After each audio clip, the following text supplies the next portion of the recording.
आइए जानते हैं आज की कुछ अंतर्राष्ट्रीय खबरों को। पहले एक नजर आज की हेडलाइंस पर। कर्नाटक के शिमोगा में विस्फोटक से लदे ट्रक में भयानक धमाका, 8 की मौत। किसान आंदोलन, सरकार ने आखिरी समय में किया अंतिम विकल्प का इस्तेमाल। रिपोर्ट्स में दावा, योगी हैं सबसे पसंदीदा सीएम। मेरठ में मोस्ट वांटेड बदन सिंह बद्दो की आलीशान कोठी पर चला बुलडोजर। जो बाइडेन को न्यूक्लियर लॉन्च कोड दिए बिना व्हाइट हाउस से विदा हुए डोनाल्ड ट्रंप। बाइडेन से चीन की मीडिया की अपील, कुछ हासिल करना है तो तनाव कम कीजिए। हीरो मोटोकॉर्प ने रचा इतिहास, कंपनी 10 करोड़वीं बाइक के साथ पेश किए 6 नए मॉडल। कंगना रनौत के इस दावे पर स्वरा भास्कर ने कसा तंज, कहा टॉप पर पहुंच गया तुम्हारा ह्यूमर। सुशांत सिंह राजपूत के नाम पर दिल्ली में होगा एक सड़क का नामकरण, दक्षिणी निगम ने दी मंजूरी। और एमएस धोनी से तुलना किए जाने पर ऋषभ पंत ने खुलकर दिया जवाब।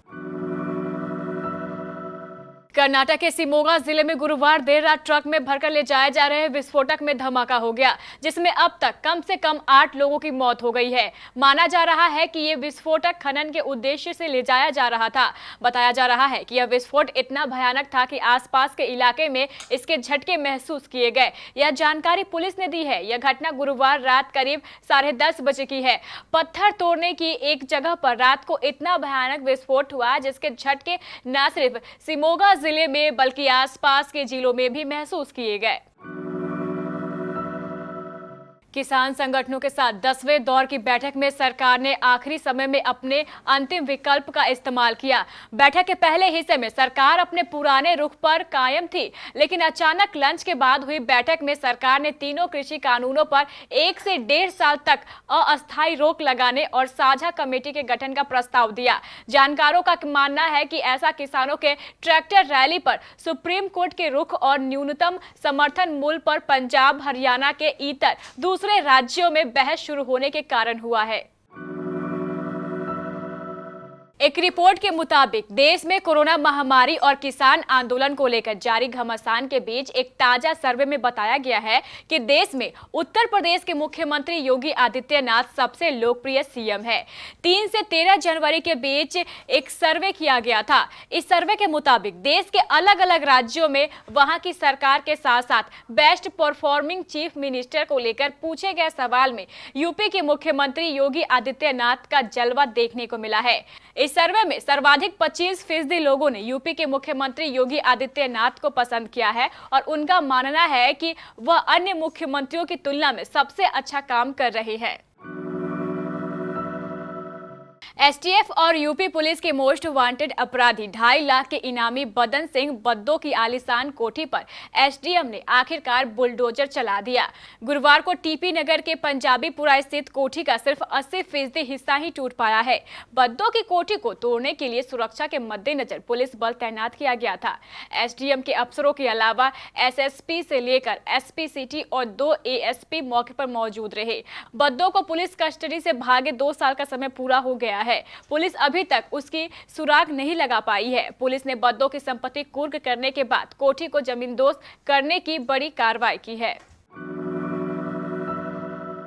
अमेरिका में जो बाइडेन ने बुधवार को राष्ट्रपति पद की शपथ ले ली, लेकिन इससे पहले राष्ट्रपति डोनाल्ड ट्रंप व्हाइट हाउस से विदा हो गए। अमेरिका में पुराने राष्ट्रपति के पद छोड़ने और नए राष्ट्रपति के शपथ लेने के साथ ही न्यूक्लियर पावर का भी हस्तांतरण होता है, लेकिन देश के इतिहास में पहली बार ऐसा हुआ है कि ट्रंप बिना न्यूक्लियर कोड या फुटबॉल दिए ही व्हाइट हाउस छोड़कर चले गए हैं। न्यूक्लियर पावर काले रंग के एक ब्रीफकेस में बंद होती है। इसके साथ ही राष्ट्रपति के पास 2 न्यूक्लियर फुटबॉल और 2 सेट न्यूक्लियर लॉन्च कोड रखे जाते हैं। न्यूक्लियर कोड एक कार्ड पर लिखे होते हैं, जिसे न्यूक्लियर बिस्किट भी कहते हैं। ये दोनों चीजें अमेरिकी राष्ट्रपति के पास हमेशा मौजूद होती है। चीन की सरकारी मीडिया ने जो बाइडेन से चीन को लेकर डोनाल्ड ट्रंप की नीतियों को पलटने की अपील की है ताकि दोनों देशों के बीच द्विपक्षीय संबंध फिर से पटरी पर आ सके। चीन की सरकारी समाचार एजेंसी शिन्हुआ ने उन दो मुद्दों को प्राथमिकता दी है जिसे बाइडेन ने अपने संबोधन में चुनौतियों के तौर पर रेखांकित किया था। बाइडेन ने राष्ट्रपति पद की शपथ लेने के बाद अपने संबोधन में कोविड-19 महामारी, सामाजिक असमता, नक्सली भेदभाव और जलवायु परिवर्तन के मुद्दों को चुनौतियां बताया था। दुनिया की सबसे बड़ी दोपहिया वाहन निर्माता कंपनी हीरो मोटोकॉर्प ने आज एक नया कीर्तिमान अपने नाम कर लिया है। कंपनी ने आज 10 करोड़वीं बाइक को फैक्ट्री से रोल आउट कर दिया है। ऐसा करने वाली यह दुनिया की पहली कंपनी बनी है जिसने 10 करोड़ दोपहिया वाहनों का निर्माण किया है। कंपनी ने 10 करोड़वीं बाइक के तौर पर हीरो एक्सट्रीम 160R को पेश किया है। कंपनी ने अपने इस बाइक को हरिद्वार स्थित मैन्युफैक्चरिंग यूनिट से रोल आउट कर दिया है। कंगना रनौत और स्वरा भास्कर ट्विटर पर कई बार एक दूसरे से भिड़ चुकी हैं।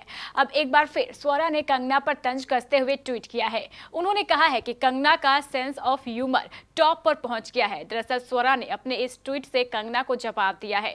कंगना ने एक ट्वीट कर दावा किया था कि उन्होंने आज तक किसी के लिए लीक हुए मैसेज या चैट नहीं देखे हैं। कंगना रनौत ने लिखा था, आज तक किसी के भी private chats, letters, message, pictures, videos leak हुआ हो और मेरी हिम्मत कभी नहीं हुई कि मैं उसे आंख उठाकर भी देख लूं, चाहे कोई भी हो, हिम्मत ही नहीं हो पाई। संस्कारों की बात है, चरित्र की बात है और आत्मसम्मान की बात है। कंगना जर्नलिस्ट अर्नब गोस्वामी की कथित व्हाट्सएप चैट को लेकर की गई वायरल बातों को लेकर जवाब दे रही थी। दक्षिणी दिल्ली के एंड्रयूजगंज में एक सड़क का नाम जल्द ही दिवंगत अभिनेता सुशांत सिंह राजपूत के नाम पर रखा जाएगा। इलाके के नगर निकाय ने इसे संबंधित प्रस्ताव को मंजूरी भी दे दी है। अधिकारियों ने गुरुवार को यह जानकारी दी। कल सुशांत का 35वां जन्मदिन था। वह पिछले साल 14 जून को मुंबई के बांद्रा में अपने घर में मृत मिले थे। उनके प्रशंसकों ने सोशल मीडिया के जरिए अभिनेता को याद किया, जिनकी अचानक मौत होने का मामला काफी दिन चर्चाओं में रहा था। ऋषभ पंत को भारतीय क्रिकेट के अगले MS धोनी के तौर पर देखा जा रहा है। ऋषभ की तुलना हमेशा ही माही के साथ की जाती है और उन्हें धोनी का सबसे बड़ा उत्तराधिकारी भी माना जाता है।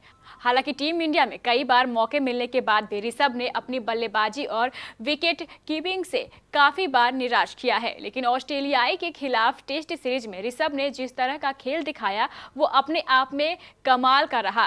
23 साल के ऋषभ पंत ने ऑस्ट्रेलिया के खिलाफ चौथे व आखिरी टेस्ट मैच में ब्रिस्बेन में जिस तरह की बल्लेबाजी करते हुए भारत को जीत दिलाई, उनके बाद कहा जा रहा है कि ऋषभ का नया जन्म हुआ है और वो भारतीय टीम की सफलताओं में धोनी की तरह से ही भूमिका निभाएंगे।